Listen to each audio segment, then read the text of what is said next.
వాళ్ళకి వెళ్ళిపోయిన తర్వాత బయటికి చూస్తా. బాయ్ ఫ్రెండ్స్, మళ్ళీ చూపుతా. బాయ్. ఇది ఏ స్టేషన్?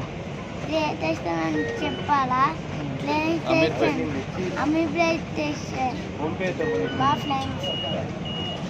అదో అంగమంది వచ్చిళ్ళు చూసిల్లా ఎంతమంది వచ్చిళ్ళు. ఇదో మా మామ ఎంత ఉన్నది. మామ ఫోన్ మాట్లాడతాను.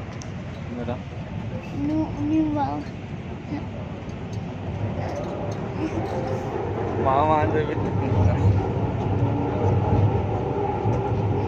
అడిచాను ఇస్తుంటారా? ఇప్పుడు ట్రైన్లు వచ్చాను. ఏంటి ట్రైన్ అని చెప్పాలా? Petrol train. Petrol train. Bye. Bye.